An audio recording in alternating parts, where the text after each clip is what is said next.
Muy buenas tardes a todos nuestros telepensantes, a la gente que se conecta y nos oye, a todas las personas que ven nuestro programa Batalla Constitucional ahí en el canal de la Vanessa Kaiser Esfera Pública, cuando queda en la web y lo pueden ver después. Estoy encantada de dirigir y de este programa y de conversar junto a nuestro panelista de siempre, Gonzalo Ibáñez. ¿Cómo estás tú? Es un honor compartir de nuevo Hola, Rocío. contigo. Y también ¿Qué tal? tenemos un invitado de lujo esta semana, que es Gonzalo Rojas Sánchez. Gonzalo, qué agradecido estamos de que hayas aceptado nuestra invitación. Muy brevemente, porque todo el mundo lo conoce, no es necesario una gran presentación, pero él es historiador y académico, doctor en Derecho, columnista de diversos medios de comunicación, autor de libros, fue profesor en la Facultad de Derecho de la Pontificia Universidad Católica de Chile y podría seguir 20 minutos de este programa con todos sus méritos y su reconocimiento, todos los premios que ha merecido además, y bueno, y la fuerza y la claridad con la que, con mucha convicción, ¿no es cierto?, y atendiendo a sus principios, defiende y ayuda, impulsa a la batalla cultural de las ideas en las que creemos. Así que muy agradecidos, hablo también en nombre de Gonzalo Ibáñez, Gonzalo Rojas, de que estés hoy día con nosotros. Bueno, para ti, Rocío, para la Vanessa, para Gonzalo, con tantos años que nos conocemos, muchas gracias por la invitación, muchas gracias por la presentación. Y a pesar de mi 1,67 m, espero estar a la altura de este programa que tiene en Gonzalo un 1,90 m Todavía, 98 m, ¿no? todavía. Así que tengo que subir bastante para poder llegar a la altura que ustedes plantean y a ver si puedo colaborar un poquito al buen debate de la situación nacional. Parece que perdí el audio, ¿ustedes me oyen? Yo te oigo Gonzalo perfectamente. y Sí, por ahí Gonzalo. hubo una pifia, ¿eh? Por ahí hubo una pifia. ¿Ustedes me oyen a mí ahora? Yo te oigo perfectamente, sin La problema. Rocío parece que no, parece que la Rocío no, Ah, chuta. Uf. porque está con Mira, yo cara de creí que era el único sorprendida. que tenía problemas tecnológicos, pero no soy el único. Como estamos en 3 ciudades distintas, ahí se complica un poco la cosa. Nunca tanto. A veces se complica estando al lado. Ese no es el tema, porque hemos hecho programas con la Rocío en Miami, pero, pero ahora no sé qué le habrá pasado, porque habitualmente ahí Ah, están en tu casa en Concepción. ¿ahora me oyen? ¿Sí? Sí, ahora que y te Perfectamente. Ya, vemos, y te ya, vemos. entonces vamos, disculpen, fue un problema con el Bluetooth. Gonzalo, para partir y calentar motores en nuestro programa, Gonzalo Rojas, te pregunto a ti primero. Bueno, el programa se llama Batalla Constitucional y queremos abordar el tema del proceso constitucional, del experimento 2.0 en el que estamos insertos hoy día. Y te queríamos preguntar qué esperas del proceso constitucional, si ha cumplido o no con tus expectativas, y también qué esperas de la propuesta que entregue en 2 meses más este Consejo. Quedan 76 días, que no es nada, ¿no es cierto? Entonces, queremos saber cuál es tu opinión del proceso, como para, a modo introductorio, empezar a abordar las problemáticas que estamos viendo con lo que estamos experimentando a nivel de Consejo. Bueno, este es un proceso en el que el sector al que yo pertenezco y mi opinión personal también está perfectamente alineada con ese sector, porque a veces uno puede tener pequeñas diferencias con el partido al que uno pertenece el sector de referencia de pensamiento, pero en este caso estoy absolutamente alineado. Nuestro planteamiento era que desde el plebiscito de entrada original hasta el pésimo segundo acuerdo anterior, porque según ellos se había comprometido la palabra, y posterior por una reforma constitucional, todo el proceso está completamente viciado en su origen, porque tiene por palanca un acto de insurrección violenta, como fue el de octubre del 2019. Pero una vez que las fuerzas políticas mayoritarias nos forzaron a entrar en este proceso, ¿qué podíamos hacer? Solo había dos alternativas, ¿no? Declarar la presidencia electoral, como lo hicieron algunos partidos en el siglo XIX, y así les iba, se quedaban sin representación parlamentaria alguna, haber prescindido de nuestra presencia en el sufragio, en la papeleta, y haberle entregado a la centroizquierda y a algunos parlamentarios, a algunos convencionales de centro derecha, la conducción del proceso. Y la otra opción, a pesar de estar por completo en contra y de considerar que el proceso es ilegítimo en su origen y sobre todo particularmente ilegítimo después del 4 de septiembre, en que el proceso estaba terminado, la otra opción era presentar candidaturas, obtener un buen resultado y entrar en el proceso. Entonces ahí uno se encuentra en estas situaciones que son paradojales, pero que uno no lo pueden dejar perplejo. Las paradojas hay que resolverlas. La única manera de resolver esta paradoja debe estar mayoritariamente involucrados en un proceso que mayoritariamente negábamos, es trabajar lo mejor que se pueda, y eso creo que es lo que se ha hecho. No estoy en condiciones de decir si se ha hecho lo mejor que se había podido hacer, no, me resulta imposible evaluar a 22 personas más otros 12, 11 que han venido trabajando en conjunto, eso. Pero me parece que han hecho un trabajo de muy buen nivel, no solo en comparación con el anterior, sino también por aquello que va saliendo ya en el papel. Entonces lo que yo espero, y eso es lo que discutíamos desde el día lunes 8 de mayo con Hermógenes en posiciones completamente contrarias, la suya y la mía, lo que yo espero es que uno tenga la posibilidad, leyendo el texto completo, de evaluarlo en su mérito, como se suele decir. Por supuesto que uno evalúa el mérito de lo que está leyendo en relación con lo que le gustaría, pero también en relación con lo que existe. Claro. Entonces tenemos ahí tres situaciones, ¿no? Lo que me habría encantado, por supuesto, que se dijera que todo ser humano es persona. Perfecto. Y por eso mi columna del Mercurio de hace 2 semanas fue tan dura contra Evelyn Matei y contra Edmundo Luchans. Me habría encantado. Ese habría sido mi ideal.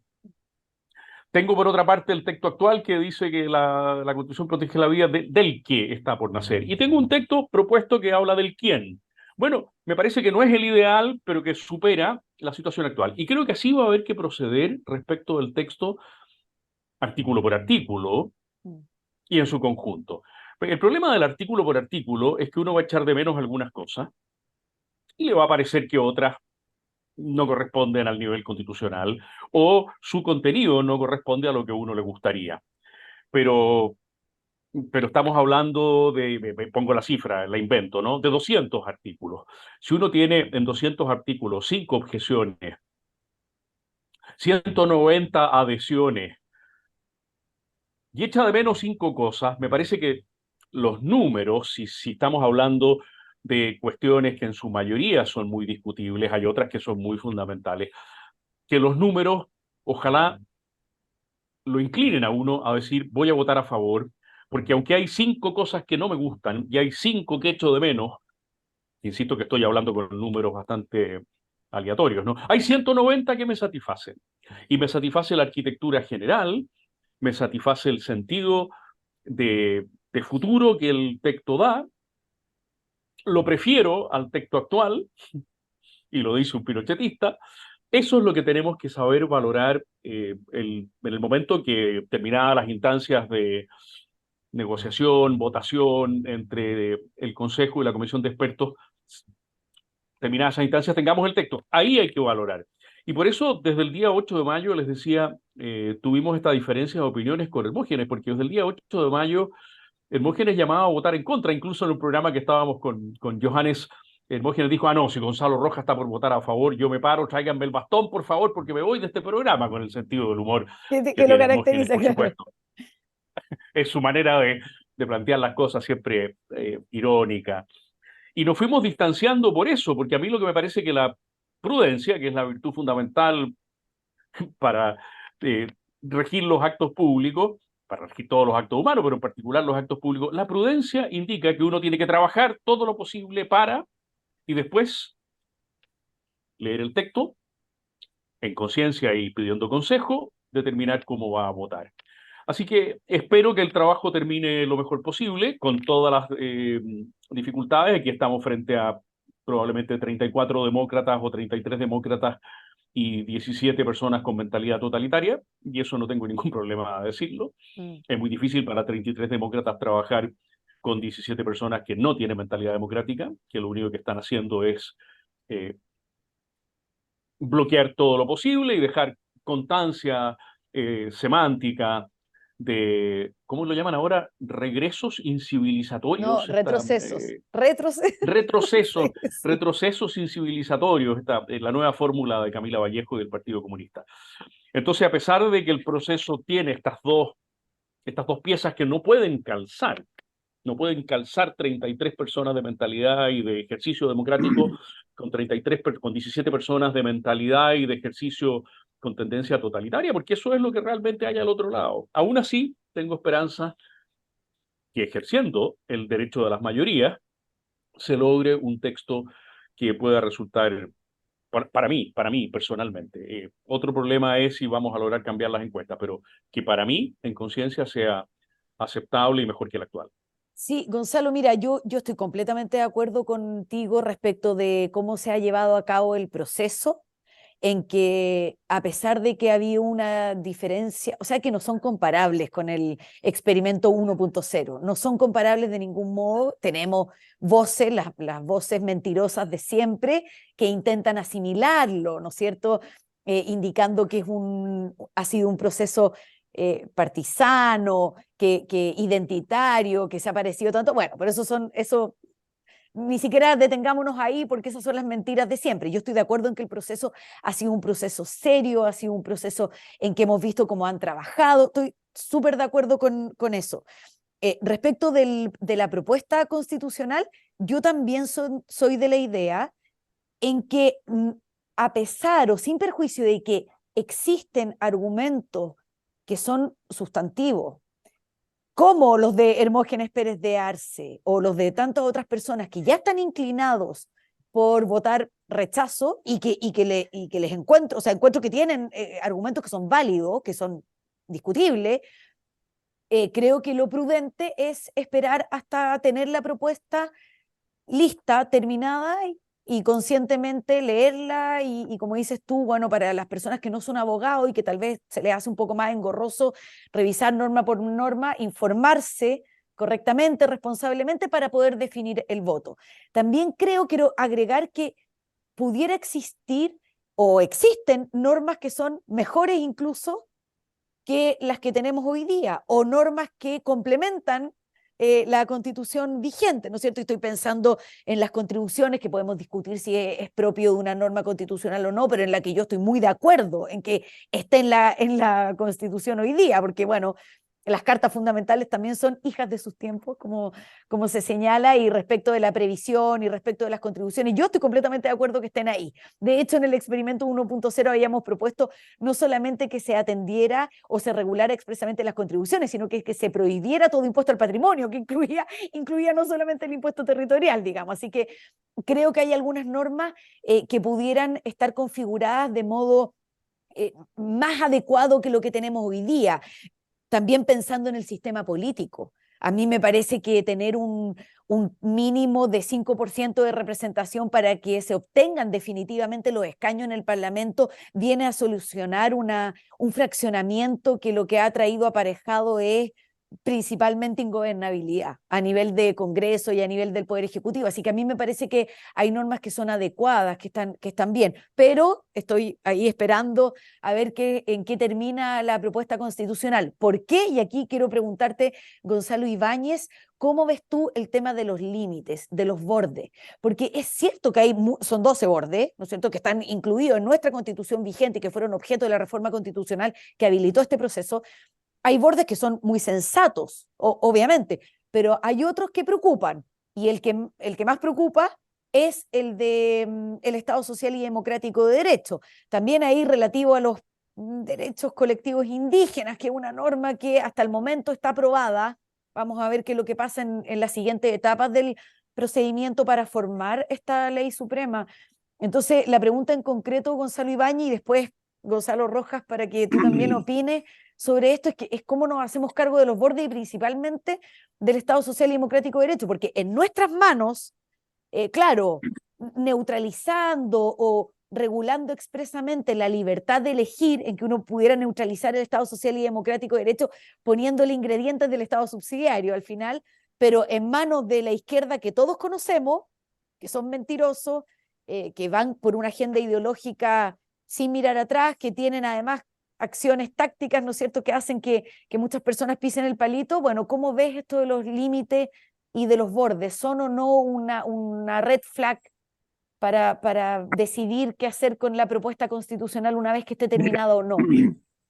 El tema de los bordes, y especialmente el del Estado Social de Derecho, son temas que admiten obviamente muchas interpretaciones, ¿no? Y las formulaciones son de suyo muy elásticas, pero creo que en el Estado Social de Derecho hay ejemplos acerca de qué es lo que efectivamente respeta, promueve los derechos de las personas en un ambiente social favorable, ¿no?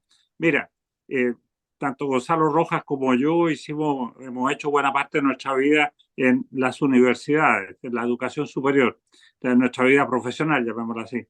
Eh, Cuando estábamos, digamos, hasta 1973, la educación superior alcanzaba más o menos a 150.000 alumnos, ¿no? Eran 150.000 chilenos absolutamente privilegiados, los que alcanzaban a acceder a las universidades básicamente católicas y Chile con sus ramificaciones en el país. Bueno, después, cuando se abre la creación de universidades y se llama a los particulares a la posibilidad de crear universidades, resulta que hoy día tenemos cerca de 2 millones de estudiantes, ¿no? Y esa es la diferencia entre un Estado social de derecho sin subsidiariedad y un Estado social de derecho con subsidiariedad, ¿no? Pasamos de 150.000 cuando era un monopolio estatal y eclesiástico a 2 millones cuando se abrió la posibilidad de crear universidades particulares. O sea, se llamó a los particulares a cumplir esta misión porque el Estado no era capaz de responder. Yo creo que hay ahí un ejemplo muy sustantivo acerca de cómo un Estado que quiere ser social de derecho no puede no solo dejar de ser subsidiario, sino que tiene que insistir en serlo, en llamar a los particulares a participar y cumplir la misión de proveer a la comunidad de los bienes y servicios que ésta necesita para su desarrollo, ¿no? Yo creo que eso es indudable. Y yo espero que en el proyecto constitucional eso aflore con fuerza, ¿no? Mira, pero respecto a lo que estábamos conversando recién, yo creo que uno puede, sí, hacer un estudio científico profundo, sereno del texto constitucional, ¿no? Pero nos tenemos que poner nosotros en el evento de qué es lo que pueda suceder en diciembre, ¿no? Por lo que se ve hoy día, la inercia con que venía el rechazo sigue siendo muy fuerte. Esa inercia que se pronunció el 4 de septiembre y después el 7 de mayo, eh, la verdad es que es un rechazo completo, ¿no? No por tal o cual motivo, sino porque el tema constitucional no es importante. Para eso tenemos la Constitución vigente y por lo tanto dediquémonos a las cosas que vale la pena y exigen atención y no perdamos más el tiempo en esto, ¿no? Ese es el espíritu que a mi modesto entender existe detrás del rechazo y es el que viene, digamos, siendo muy prioritario hasta hoy día, ¿no? Las encuestas lo señalan en forma constante y la verdad es que, bueno, yo espero que eventualmente esto pueda cambiar, ¿no? Porque abrirnos a una tercera vuelta constitucional, la verdad es que me produce a mí bastante, digamos, preocupación. Y por otra parte, a lo que se ha hablado de que en caso de que el en contra venza, sea el Congreso el que haga la nueva constitución, que sería prácticamente la que entregaron los expertos, ¿no? También me preocupa muchísimo. Entonces, aunque más no sea como mal menor, da la impresión de que la opción de votar a favor tiene, digamos, eh, argumentos digamos, para ser válida, ¿no? Y ser necesaria. Pero es esto lo que yo me gustaría preguntarle a nuestro amigo Gonzalo Rojas, ¿no?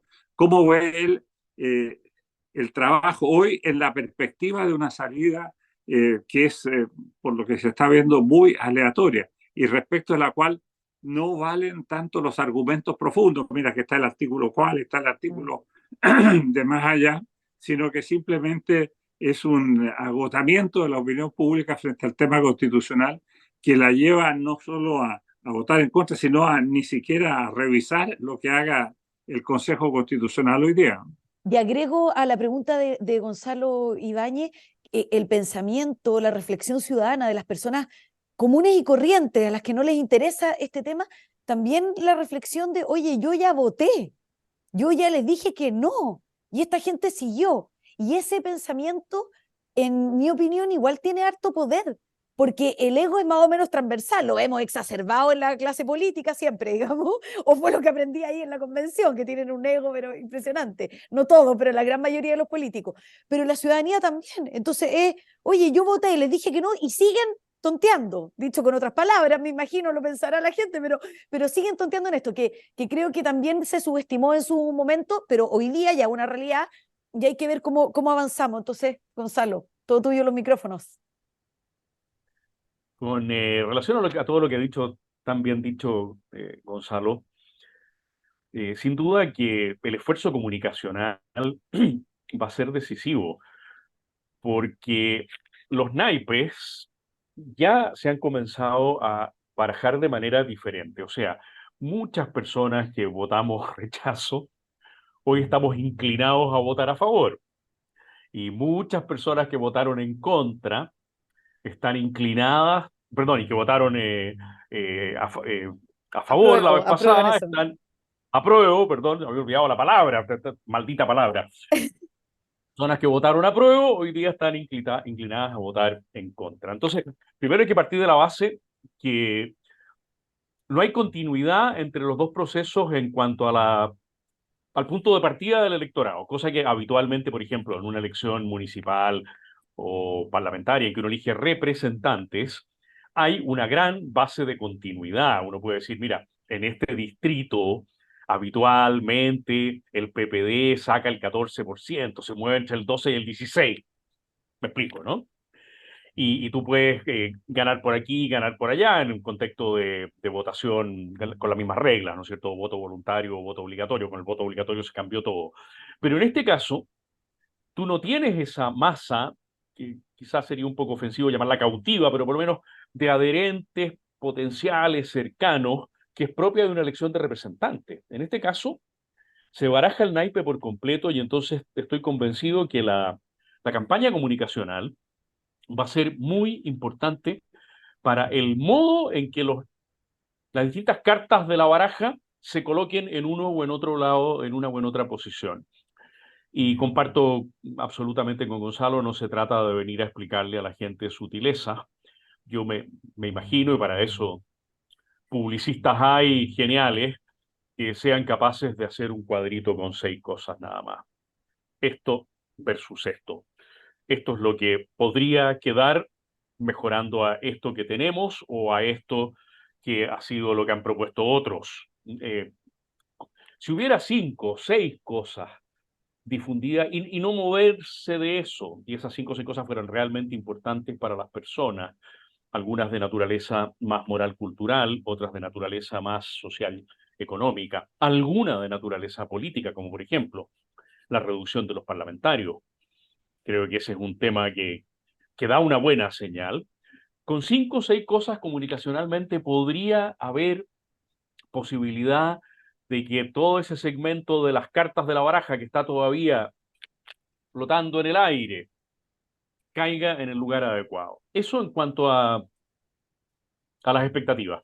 Ahora, en cuanto a los límites, hay otro límite que a mí me preocupa muchísimo y que presenta una contradicción muy grande y por lo tanto tenemos que ver cómo va a quedar en el texto finalmente, que es ese límite en el cual se sostiene que se debe reconocer la autonomía de los niños, niñas y adolescentes, y 2 líneas, no me acuerdo si antes o después, se sostiene que son los padres los que tienen el derecho a ser primeros educadores. Bueno, ¿cómo se van a conjugar en el texto final? ¿Cómo se van a conjugar los 2 elementos que es muy fácil que queden en ambigüedad o que uno de ellos prime sobre el otro? ¿Cómo se van a conjugar para que no haya ambigüedad y, por supuesto, no llegue a primar de ninguna manera la ideología de la autonomía progresiva de los niños, adolescentes y, por lo tanto, su inserción en el dominio del Estado, porque al fin de cuentas esa autonomía es falsa, significa que el Estado entra a tallar ahí a través de las defensorías de los niños y todas esas cosas? ¿Cómo va a quedar ese límite establecido? Me parece a mí también un punto muy importante para ver si finalmente somos, voy a decirlo, incluyéndome, somos capaces de superar esa contradicción, porque es más que una ambigüedad, es una contradicción, y somos capaces de superarla favorablemente, o si desgraciadamente la ambigüedad, la contradicción, se mantiene en el texto constitucional y va a permitir, por lo tanto, que en un caso se establezca, ¿se acuerdan de ese proyecto de ley durante Bachelet 2? Me parece que fue, bueno, no sé si alcanzó a ser un proyecto de ley, pero por lo menos era la iniciativa de que los padres no podrán revisar los celulares de sus hijos, que los hijos tienen derecho a acudir al médico sin autorización de sus padres, y así sucesivamente, ¿no? Bueno, esas son las concreciones de la llamada autonomía progresiva de los niños, niñas y adolescentes. Si eso queda establecido de manera ambigua, para mí ese sería un punto extremadamente grave y sería uno de esos 4 o 5 aspectos en los que a mí me parecería que mi voto quedaría determinado. Sí, y lo dice expresamente, o sea, dice autonomía progresiva, no solamente autonomía, se refiere en estos mismos términos, al menos hasta el momento la propuesta. Hay que ver cómo dices tú, Gonzalo. En ¿Cómo va a términos, quedar el texto final? claro, tenemos que verlo. ¿Tú no crees, Gonzalo, que esto de las expectativas o de la campaña comunicacional a la que a la que has hecho referencia ahora, no debería ser un aspecto relevante a considerar el de desdramatizar el resultado de este plebiscito? Porque lo que yo veo, yo no me atribuyo la voz del pueblo como lo hacen habitualmente los frente amplistas o los comunistas, pero lo que uno percibe en la calle, con la gente común y corriente con la que uno habla, con los amigos, la familia, qué sé yo, es que no es un drama el resultado del plebiscito, justamente por el hastío que ha causado este experimento 2.0. Entonces, en términos comunicacionales, ¿no será bueno? Para mí 2 cosas son súper relevantes hoy día, mirando las encuestas, en que todavía el margen es amplísimo, en que va a triunfar hoy día, dado las encuestas, digo, ¿no es cierto? El en contra, el de dramatizar, o sea, nosotros, a ver, gana el en contra, gana el rechazo, tenemos una constitución que ha permitido la alternancia en el poder, que tiene algunos problemas que son perfectibles, que son mejorables, y que debería mejorarlo el poder constituyente derivado, ¿no es cierto? Como siempre debió haber sido, digamos, en el Congreso. Y si gana el a favor, bueno, tenemos una propuesta constitucional que mayoritariamente va a respetar los derechos individuales, la libertad y, por supuesto, la democracia representativa, que son las ideas en las que cree la derecha, el Partido Republicano. Entonces, uno es desdramatizar esto, o por qué no hacerlo, ¿cómo lo ven ustedes dos? Y lo segundo, que también creo relevante, a lo mejor es ingenuo, por eso quiero saber su opinión. Y lo segundo que a mí me parece también de importancia es insistir sobre el cierre del proceso. O sea, claro, una cosa es lo que nosotros queramos, y otra cosa es lo que la opinión pública vaya diciendo. Por eso encuentro que un ingrediente en términos comunicacionales es decir, oye, se acabó. Estas ideas de, no, es que metamos el texto de los expertos, que es delirante. O sea, he escuchado a gente de centro derecha que opina, de hecho el sábado estuve en una exposición con gente de centro derecha que opina que del texto de los expertos siquiera es objeto de que nosotros lo pensemos como una posible reforma constitucional. Es horrible, es pésimo, es delirante el texto de los expertos. Entonces, yo creo que sería importante insistir con el cierre y que la opinión pública esté de acuerdo con que se acabó. O sea, sea cual sea el resultado del plebiscito, esto se acabó. Esta cuestión ya, un tercer experimento no da para nada. No sé cómo lo ves tú primero, Gonzalo Ibáñez, después Gonzalo Rojas. Mira, yo lo veo como una muy buena intención, pero las cosas pueden salir de otra manera. Ingenuidad. Por eso yo temo realmente un voto en contra, porque no sabemos a dónde nos puede llevar. Que nosotros queremos que ya esto se acabe, que no sigamos más, por cierto, ¿no? Pero ahora ni siquiera tenemos la norma esa del artículo 142 que decía que si se rechazaba el proyecto seguía vigente la Constitución actual. Ni siquiera existe eso. O sea, se abren muchas posibilidades. Por cierto, uno dice, oye, si la gente ya no quiere más de esto, ¿ya hasta cuándo? Terminémoslo. Oye, pero ya vimos ahí al señor Jadwe que habla de llamar a una nueva convención sin comisión de expertos, ¿no? O sea, se abre de nuevo esa posibilidad. Y aunque el país esté agotado, bueno, se abre. La verdad es que uno no sabe por dónde puede salir un voto contra, en qué puede terminar, ¿no? Eso yo creo que es muy importante, supera nuestra capacidad. Porque yo personalmente votaría en contra y quedémonos con la Constitución vigente que nos ha acompañado durante más de 40 años, ha sido la puerta que nos ha abierto hacia el progreso, etcétera. Entonces, ¿para qué la cambiamos? Bueno, pero ya estamos en eso, como decía Gonzalo Rojas al comienzo, ya estamos en este baile, hay que bailarlo. Y yo tengo temor de que si gana la opción en contra, realmente nos veamos ante un futuro que es impredecible. Gonzalo, ¿qué opinas tú? Porque ahí también habría que agregar que es darle mayor legitimidad o darle derechamente legitimidad a un resultado del plebiscito y no al otro. O sea, gana él en contra y entonces Jadwe y sus amigos se tiran encima, pero si gana él a favor, o sea, si es una constitución que impulsa y que reconoce expresamente la idea en las que nosotros creemos, yo no me imagino que el señor Jadwe o el mismo presidente Boric estén contentos con este resultado. Hay varios elementos que me parecen a mí que pueden hacer dramática la situación, Rocío, ¿eh? El primero es el que bien expresa Gonzalo. Abrimos una nueva interrogante. Esa nueva interrogante puede llevar al Partido Comunista, que se declarará vencedor porque van a votar en contra. Y yo me quiero hacer cargo de eso un poquito después, pero llevará al Partido Comunista a impulsar el proceso que les parezca estratégicamente más conveniente, o la reforma por el mecanismo de los 4/7 al interior de un Congreso al que le va a quedar un poquito más de un año y medio nomás para trabajar esa reforma, o sea que tampoco van a tener mucho tiempo para hacerlo, o la movilización social por la cual el pueblo pida una asamblea constituyente y esa asamblea constituyente nos lleve de nuevo a un proceso de locura. Entonces, creo que la incertidumbre que significa el triunfo del en contra, coincido plenamente con Gonzalo, puede ser dramática. No, en ese sentido, creo que es difícil desdramatizar el resultado del en contra. Y hay un segundo factor que me parece muy importante, y que hoy tenemos a un gobierno al que apoyan en la calle 2.000 personas. Fue realmente fantástico ver que llegaran después de una gran convocatoria 2.000 personas y que Carabineros se atreviera a decir que fueron 2.000 personas, porque Claro. ese es otro factor interesante, Sí, ¿no es sí. cierto? Que Carabineros Las no tuviera cosas como ningún son, inconveniente claro. de quedar tan mal como para decir que fueron 2.000 personas.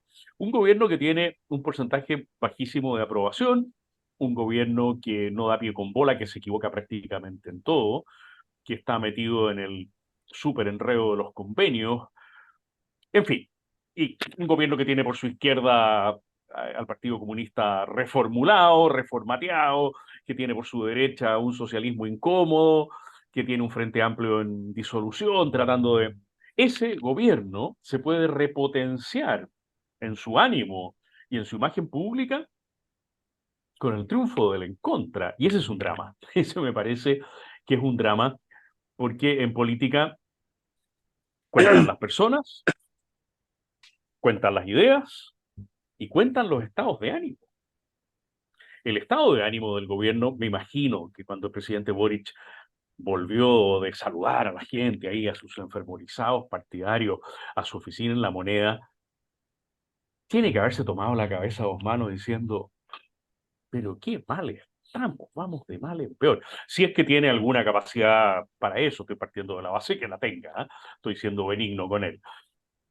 Entonces podría ser que el contra potencie no solo al Partido Comunista con un proyecto en cualquiera de las dos líneas estratégicas que quiera desarrollar, o por vía parlamentaria o por vía de movilización callejera, pero que además potencie a un gobierno que no tiene por dónde.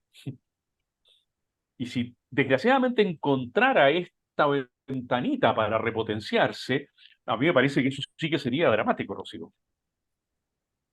Sí, sí, pero es un drama que deberíamos empezar a pensar cómo lo vamos a abordar, porque hoy día la verdad es que las encuestas, y queda muy poco tiempo, si esto ni siquiera Bueno, tenemos el tiempo del experimento 1.0. pero es que ahí hay una cosa que a mí me parece tácticamente muy importante, que es llevar lo antes posible, no 5 días antes, llevar lo antes posible al presidente Boric a tomar una definición por el en contra. Creo que lo hizo muy bien Arturo Esquella ayer cuando dijo el presidente Boric está por el en contra, solo que no quiere decirlo. Yo creo que hay que conseguir que declare de una vez por todas, porque eso nos da un argumento bastante importante para mucha gente. Decir, me lo comentaba un diputado joven el otro día que una dirigente poblacional le había dicho, no, pues diputado, ese tipo de personas que tú describes, Rocío, ¿cómo quiere que vote a favor si estamos hasta la coronilla con esto? Y el diputado le había dicho, o sea, usted va a votar de acuerdo con los comunistas. ¿Cómo? Sí, pues señora, si los comunistas están votando en contra, usted va a votar de acuerdo con los comunistas. Ah, ya. No es un argumento definitivo, pero es Sí. un argumento que en la medida que se puede usar, debe usarse, O sea, porque es un argumento y sobre la déjame, base de la realidad. y déjame traducir. También significaría que el plebiscito se convierta en un voto que juzgue el gobierno y las autoridades que hoy día están en el Ejecutivo. O sea, si el Es presidente decir, Boric dice en contra, bueno, entonces yo a favor porque no soporto a esta gente que no se ha hecho cargo de ninguna urgencia social. los únicos que van a jugar a ganador en esto, a ganador seguro, es la gente de Matei. Y por eso están en esa estrategia. Sí, Porque si gana el a favor, gana Cast. Si gana el en contra, y Boric se ha jugado por el en contra, gana Boric. En ambas situaciones, Matei puede ganar. Matei puede ganar si gana el a favor, diciendo que es una constitución contra la cual ella siempre estuvo y que es la constitución partisana, ya lo viene diciendo y lo viene mm, anunciando y que no está dispuesta a poner su capital político. Yo sabía que los políticos ponían el sentido de bien común, pero no el capital político, en fin.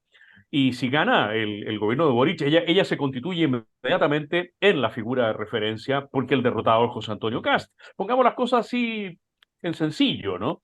Por eso está jugando ella eh, esa baza de presidencia, ¿no?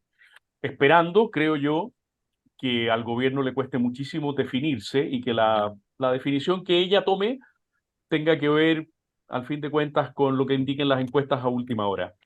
ya, ahí tienes un punto. Gonzalo Ibáñez, ¿cómo Sí, se relaciona mire, el resultado con las elecciones presidenciales? Pero espérame, yo creo, Gonzalo Rojas, que José Antonio está cargando un muerto en el que no tuvo nada que ver, de hecho, en el que insistimos mucho, los que estamos aquí, nosotros como ex convencionales, que ya el día 4 de septiembre pesábamos menos que un paquete de palomitas, el día 5, digamos, pero intentamos hacer todo lo posible para, oye, no cometan la locura de ir a sentarse a la moneda a darle continuidad a este experimento constitucional, y no nos hicieron caso. Entonces, José Antonio se hizo cargo de un muerto que no es de él, tiene varios consejeros, o la mayoría de los consejeros, porque por lo que dices tú, obviamente tenían que participar, pero también podría ser, oye, nosotros hicimos un proceso impecable.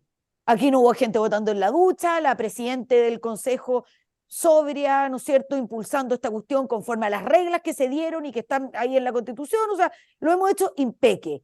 Y ahora, ¿me van a echar la culpa a mí o asimilar esto de que no pueden ser nunca gobierno porque no fueron capaces de superar un proceso en el que además no estuvieron de acuerdo? Yo insistiría un poquito en eso, Gonzalo, porque, insisto, no estoy segura de qué es lo que voy a votar.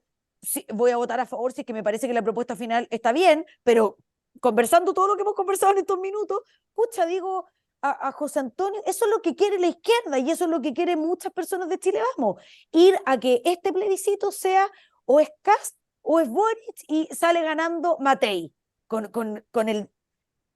la locura de que Matei opina según la encuesta de turno, porque así es. O sea, yo por Evelyn Matei no votaría, eso sí que lo tengo claro, la propuesta la estoy mirando. Yo por Evelyn Matei no voy a votar, no voy a votar nunca. Entonces, creo que es hacerle el juego un poco, es como encontrarle razón. No sé cómo lo ves tú, Gonzalo. ¿Cuál de todos? Perdón, Ibáñez, y después, por supuesto, nuestro invitado cuando quiera, Gonzalo Ibáñez, que te estaba mirando. Oye, no, mira, lo que dice Gonzalo Rojas es muy cierto. Se ha producido una situación tremendamente paradojal, porque los republicanos ganaron elevando el estandarte del rechazo, ¿no? El rechazo al sistema, el rechazo al procedimiento, el rechazo a las ganas de cambiar la Constitución. Les produjo un enorme triunfo el 7 de mayo, y ahora resulta que por lo mismo la Constitución que salga va a ser la de ellos, ¿no? Y por lo tanto tiene que cambiarse a la opción apruebo, ¿no? ¿Cómo convencer a toda la gente que estaba enfervorizada por el rechazo ahora que se enfervorice por el apruebo? Eso es un problema muy sustantivo. Le podremos decir, mira, los comunistas están diciendo que hay que votar rechazo, pero la gente viene con esa inercia muy, muy potente, ¿no? Los comunistas se han subido al carro de esta victoria, ¿no? Que es la opción rechazo, ¿no? Y ahora la enarbolan ellos, no contra lo que había antes, sino con lo que se va a presentar ahora, ¿no? Pero el término rechazo ya es casi como mágico. Hay que rechazar. ¿Por qué? No sé, pero hay que rechazar. Entonces, contra eso es contra lo que, digamos, tiene que venir una campaña comunicacional por parte del Partido Republicano descomunal, ¿no? Para decirle a su gente, a los que votaron por él hace 2 o 3 meses, decirle, mira, ahora vamos a votar a prueba. Esta es mi opción. Yo lo veo complejo, ¿no? Porque durante 3, 4 años la gente agarró bronca contra el cambio constitucional y lo agarró a un nivel que nadie preveía, ¿no? Hasta Pero, casi violento contra el cambio constitucional. Gonzalo Ibáñez, pero espérame, déjame hacer un punto ahí. ¿Tú crees que el Partido Republicano, hoy día ha sido el día de la ingenuidad, ¿no? Pero quiero poner los puntos para que lo conversemos, pero ¿tú crees que el Partido Republicano va a llamar a votar a favor si terminado el proceso? Porque ellos no tienen, los consejeros republicanos no tienen mayoría para decidir nada. Necesitan el apoyo de otros consejeros, necesitan que pasen una serie de etapas que todavía no han concluido, ni siquiera han empezado. O sea, tiene que revisarlo los expertos. Si la propuesta queda, así como han sido prudentes, serios, trabajadores, responsables, para llevar a cabo este proceso, yo también creo que no está todo dicho. O sea, si la propuesta no sale meridianamente decente, yo creo que el propio Partido Republicano es el que va a decir, mira, nosotros no pudimos, la autonomía progresiva, el Estado social, me tiraron para afuera, siguen los derechos colectivos indígenas, me tiraron para afuera el derecho preferente de los padres para educar a los hijos, etcétera, etcétera. Estoy haciendo ficción porque todavía faltan etapas. Pero cuando salga una propuesta que es peor que la vigente, ¿tú crees que no hay ninguna posibilidad que el Partido Republicano, actuando como lo ha hecho hasta ahora, en forma firme sus principios, seria y responsable. No vaya a decir, no, esta constitución es bacán, a pesar de que no lo cree. Pero mira, eso se lo dejamos entregado a los republicanos, que Gonzalo Rojas nos representa mejor, a que él nos diga qué va a pasar en ese evento, ¿no? Si el texto no es el que reúne los mínimos requisitos, porque aquí vamos por lo mínimo ya, como decía Gonzalo Rojas, ya no va a esto de que todo ser humano es persona, digamos, ¿no? Pero por lo menos salió que la ley protege la vida de quien está por nacer. Bueno, entonces... pero puede llegar un momento en que, claro, no haya estos contrapesos y el resultado no reúna los mínimos requisitos. ¿Qué va a hacer el Partido Republicano en ese momento? Bueno, Gonzalo Rojas nos dirá. Bueno, yo no sé lo que va a hacer el partido en ese minuto. A mí personalmente no me gustó la declaración de Luis Alejandro Silva en cuanto a que se descarta la posibilidad de, de bloquear el texto, porque esa posibilidad, yo personalmente creo que llega un momento en que tú tienes el derecho a ejercerla. Con los 22 votos que tienes, no das la votación para que haya un texto. ¿Por qué vas a dar la votación? Con alguno de esos 22 votos, bastarían 3 de ellos, ¿no? Para que se junten los 31, o los 30. Si te parece, por ejemplo, que hay 2 o 3 cosas que son inaceptables en el texto. Ahora, son 22 personas. Un partido puede sugerir, indicar. Yo no formo parte ni de la Comisión Política ni de ninguna instancia directiva. Soy miembro del Tribunal Supremo, así que tampoco me puedo meter en lo más mínimo en cosas de la contingencia práctica, porque después llegan situaciones en las que Claro, puedo que estar puede estar involucrado. inhabilitado, claro. Claro, llegará el momento en que el partido tenga que definir y sugerirle a sus 22 constituyentes eh, qué debe hacerse frente al texto final. Pero a mí no me gustó la idea porque me parece que es amarrarse de manos. Pues si uno en esta O sea, vida, en las cosas que son instrumentales, no tiene por qué amarrarse de manos. Y si llega instrumentales un además, pésimo texto, claro, Gonzalo, perdón, y además no fueron las reglas que se dieron ellos, si esto lo cocinaron ahí los 8 dirigentes de partido. por supuesto, llega un mal texto y tú simplemente votas en contra, tienes 22 votos, votas en contra, no hay texto.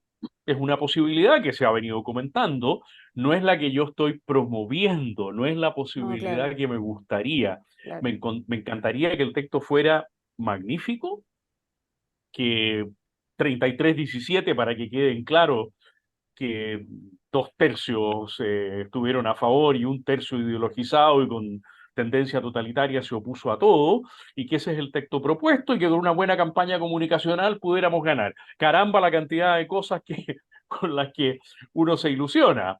Pero no me cierro, yo personalmente, yo no me cerraría de ninguna manera. Entiendo que comunicacionalmente no es bueno porque genera toda un ruido en esta etapa final, que Luis Alejandro hubiera dicho algo así como, sí, existe la posibilidad de que votemos los 22 en contra y no haya texto. ¡Buu! Inmediatamente habrían dicho, el Partido Republicano va a votar en contra, pero no me gustó tampoco que se optara por la otra posibilidad. Uno tiene maneras de decir las cosas para que queden claro que la decisión se va a tomar en el Bien. mérito del texto que se presente. Y en el Sí, Bueno, momento yo, en que se presente, no antes, ¿no? exactamente, pues cuando uno tiene el texto final, cualquier persona que trabaja con textos, ya sea que está corrigiendo un poema, ya sea que está presentando un escrito judicial, ya sea que está entregando un borrador de contrato, lo que sea, cualquier texto, una persona revisa y dice, mira, por favor, tenemos que cambiar esto, cambiar lo otro. Y están las instancias de negociación se agotan y uno dice sí o no sobre el texto final. sí. Antes uno trabaja para que sea lo mejor posible. Y eso es lo que me parece que sigue legítimamente abierto. Y yo no me puedo meterme en esto, en ese sentido. No represento al partido porque no formo parte de ninguna instancia, ni dirigencial, ni de comisión política. No puedo meterme en eso además por mi tarea en el Tribunal Supremo. Y no voy a dar mi opinión porque significaría tomar partido por estos o por aquellos, ¿eh? Obvio. Así que hasta ahí puedo llegar. Y como para ir... Me imagino que va a haber un debate interno importante, eso sí, perdón, Rocío, me imagino que va a haber un debate interno importante cuando llegue el texto final. claro. Bueno, ya lo hay, perdón. Esta opción que ha levantado el senador Rojo Edwards, ¿no? De que se consulte a las bases la posibilidad de votar en contra, ¿no? No deja de ser bastante Claro, llamativo, pero ¿no? tú comprendes que mientras no esté un texto terminado, parece una cosa Claro, bastante extemporánea, ¿eh? sí, Extemporánea, inoportuno por ahora. completamente. Sí, y para ir cerrando, es increíble cómo ha volado el tiempo del programa. Lo último que tiene que ver con lo que decías tú, Gonzalo Rojas, respecto de impulsar a una decisión, a una definición del presidente Boric. Yo les quería preguntar cómo ven ustedes o qué podemos esperar de del trabajo de las autoridades políticas. Y me refiero principalmente al gobierno, también a nivel parlamentario, pero principalmente al gobierno en el contexto de este proceso, porque queda cada día menos día para el plebiscito, y entonces, ¿qué esperamos de las autoridades? ¿Van a seguir sin hacerse cargo de los problemas de las personas? Me refiero a inseguridad, principalmente, que está desbordado, y también en materia económica, porque se van a preocupar, porque esta gente no camina y mastica chicle al mismo tiempo, nunca lo han hecho, creo que ahora no va a ser la primera vez. Y entonces, ¿qué esperamos? En el marco de este proceso constitucional, que, que no se imprima ninguna copia de la propuesta final por parte del gobierno, y que haya una desinformación total, que vayan a hacer campaña por el en contra. ¿Cómo lo ven? Seguimos que la gente espere nomás y que sigan matando y apareciendo cuerpos todos los días, acá en Hualpén, que han aparecido no sé cuántos, en la Araucanía, en el norte, en Santiago, ta, ta, ta. ¿Cómo ven ustedes a las autoridades políticas, principalmente al gobierno, en el marco de este plebiscito o de este proceso que ya queda tan poco para que se inicie la campaña y que vayamos informándonos? Mira, yo creo que el gobierno no tiene una identidad propia. Va a actuar en esto como en toda su acción como brazo ejecutivo de un partido político, ¿no? Y lo que la decisión que va a adoptar va a ser no propia de un gobierno, sino de un partido. ¿Qué es lo que más me conviene a mí para crecer, digamos, para, digamos, entusiasmar a la gente, para volver a recuperarla, ¿no? No, qué es lo que es más conveniente para Chile. Así que no nos hagamos ninguna ilusión de cómo va a actuar el gobierno, ¿no? Y yo creo que por lo que se está viendo, están enarbolando la bandera del rechazo y con el afán de monopolizarla, ¿no? Ellos se quedan con una palabra que ha sido mágica y que ha producido estas dos últimas grandes votaciones. Y por eso es tremenda, ¿no? ¿Cómo me voy a cambiar a la palabra contraria, el a favor ahora? Pero yo creo que ahí está, no sé, la campaña comunicacional del Partido Republicano al respecto, ¿no? Están, No están sé qué nos dirá abandonando, Gonzalo Rojas, están ¿no? abandonando hasta el nombre, porque ahora ya no se quieren llamar a Prodignidad, ¿no es cierto, Gonzalo Rojas? ¿Qué opinas tú? Completamente de acuerdo con Gonzalo. Yo creo que el gobierno lo único que va a querer en diciembre es ganar. Mm. Y si tiene la convicción que la opción en contra es la opción ganadora, el gobierno, porque es, como lo ha dicho muy bien Gonzalo, el brazo de dos corrientes políticas, los socialistas tratan de conducir y algo lo logran, pero fundamentalmente Frente Amplio y Partido Comunista, el gobierno no es que vaya a llamar a votar en contra, pero va a dar todas las señales conceptuales para decir que no es el texto, que es la Constitución. Ya sabemos que Mm. inventaron esta fórmula, ¿no es cierto?, la Constitución, y es muy fácil ponerse en contra, por lo tanto, de la Constitución. Eso lo inventó Así que, el socialismo democrático, Gonzalo. ¿Ah? Yo no estoy bueno, tan de acuerdo en separar al PC y al Frente Amplio de, sobre todo, el Partido Socialista, porque han actuado, pero súper obedientemente. ¿Eh? Lo hicieron en la convención pasada y lo hacen hoy día con todos los proyectos sí, de ley que sí, impulsa Marcel y que impulsa toda esta gente, y actúan eh, exactamente igual. está bien, al fin de cuentas son partidos de gobierno, pero son tercero en discordia, porque el presidente oye a sus amigotes del Frente Sí. Amplio y porque el peso del Partido Comunista es simplemente incontrarrestable para Boric. Entonces sí, lo que intentan los socialistas es alinearse para para tener opción, pero no van a ser ellos, me parece, los que marquen el rumbo de la decisión. La decisión la conversarán Camila Vallejo y Gabriel Boric, y llegarán a la conclusión de que esta es la manera de destrozar Sí. a José Antonio Kast, y por lo tanto es la manera de abrir un proceso que sea verdaderamente conducido por ellos o en el Congreso, bueno, a través de una asamblea constituyente. O Esa es mi sea, opinión. Así que van, comparto la mirada de Gonzalo en cuanto a que no es el gobierno el que toma una decisión al respecto, sino simplemente los partidos que influyen ahí. tal como lo hicieron para la campaña del apruebo, en que al final pusieron sus intereses particulares partidistas por encima de la información y de lo que Chile tenía que conocer, ¿no es cierto? Así que bueno, no muy buen auspicio respecto de la labor del gobierno. Esta es la última parte de nuestra conversación. Gonzalo Ibáñez, muchas gracias, y más gracias para ti, Gonzalo Rojas, por dedicarnos un tiempo a conversar con nuestros telepensantes en el canal Esfera Pública. Bueno, yo me quedo feliz, el tiempo se me pasó volando y eso significa que estuvo súper ágil el programa. Gracias por tu análisis y por tus reflexiones, Gonzalo Rojas, y te comprometemos para que no sea la última vez que vengas a este programa. Muchísimas gracias a ti, Rocío, a ti, Gonzalo, que sigan adelante con la defensa de nuestros grandes bienes, de nuestras ideas, de las personas a las cuales les hemos encargado en el ámbito público la promoción, la defensa de esos grandes bienes, y que nosotros tenemos que apoyar comunicacionalmente. Muchísimas gracias por la invitación y Muy bien. adelante. Adiós. Muchas gracias. Hasta Adiós. pronto. Chao, chao. Adiós.